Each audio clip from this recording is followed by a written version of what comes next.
Hello guys, welcome to my uncle's kitchen. जय जगन्नाथ बंधु मैंने आउ एक न्यू रेसिपी नहीं आपण मानू स्वागत जनाऊँगी।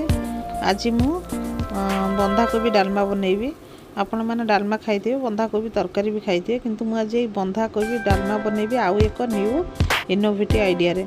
मुझे बंधाकोबी डालमा कौन कौन सामग्री नहीं आपण मैंने देखंतु। मुझे बंधाकोबी नहीं, डाली नहीं, कंचा लंका नहीं, रसुण नहीं, अदा नहीं, टमाटो नहीं, पियाज नहीं, धनिया पत्र नहीं, गरम मसला नहीं, जीरा नहीं, सुखला लंका नहीं, आउ डालचीनी नहीं। यही सब सामग्री को नहीं मुझे बनैबी बंधाकोबी डालमा।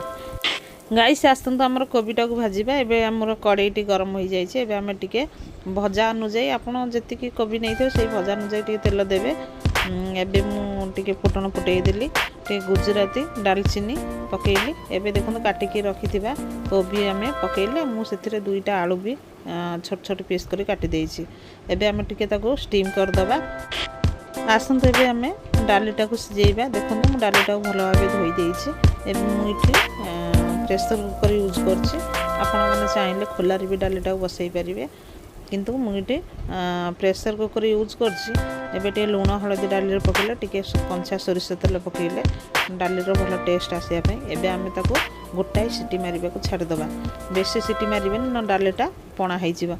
एबे देखंतु गाइस मोर कोबीटा टिके भलो भाबे स्टीम हो जाइछि। आ एबे कोबीटा को घोड़ेइबेनी, केवल खोलार ही भाजिबे। टिके लूण हलदी पकेले ताको आमे खोलारे किछि समय भाजिबा। जेमती आमर भजाटा हुए कोबी भजा सेमती भजाटा हो गला। एबे आमे ताको प्लेट रे काढी दबा। एबे नेक्स्ट प्रोसेस को जिबा। वर्तमान देखंतु मु किछि लंका पकेले, टिके जीरा पकेले, टिके ताको टिके नॉर्मल भाबे भाजी दबा। जेहेतु भजा जीरा गुंड मोर ए डालमार दरकार, भजा जीरा गुंड देले भी डालमार टेस्ट भल आसी थाए। एबे देखंतु मु आउ किछि टिके तेल देली, टिके फुटण फुटेली। एबे काटिकी रखि दिया पियाज को पकेइली, ताकू टिके ब्राउन कलर हवा जाए भाजिबा। देखंतु गाइस मोर डालीटे ऑलरेडी हो जाइछि। एई टाइप रो आपण डाली को सिजेई देबे। एबे देखंतु गाइस मोर पियाज टिके ब्राउन कलर होई आसिलानी। एबे आमे काटिकी रखि दिबा टमाटो टिके पकेइले, ताकू टिके पियाज सहित भलो भाबे भाजिबा।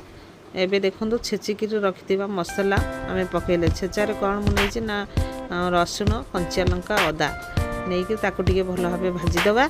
एबे देखंतु मु टिके धनिया गुंड टिके पकेइली बा धनिया पाउडर टिके पकेइली, ताकू टिके मध्य भाजी दबा। गाइस आपण माने सीम रे सबले मसलाटा को भाजियो, जेहेतु मु एथिरे पानी यूज करनी। एबे देखंतु सिजेकी रखिथिबा डालीटा को ऐड करले। डालीटा टिके हमर फुटी आसले। एबे भाजिकी रखिथिबा कोबीटा को पकेइले। कोबी को डाली सहित भल भाबे मिक्स कर देबा। किछि समय फुटिबा पय छाडी देबा। एबे देखंतु टिके हम हिंग यूज करले, टिके भाजिकी रखिथिबा जीरा गुंड पकेइले। एबे देखंतु काटिकी रखिथिबा धनिया पत्र पकेइले। एबे टिके भल स्मेल बा सेंटेड आसिया पे मुठी लेंबू पत्र यूज करछि। बेसी लेंबू पत्र पकेइले मात्र 2-3टा तरकारी क्वांटिटी देखि पकेइले। एबे पकेइले देखंतु गाइस मोर रेडी हो जाइछि बंधाकोबी डालमा। तेणु मु जे भली भाबे रे बनैली आपण माने मोर वीडियो को देखि एई परि भाबे रे थरे ट्राई करंतु घरे बनै खाइबा पई। मते कमेंट माध्यम रे जणांतु मोर वीडियोटी आपन को केमिति लागुछि।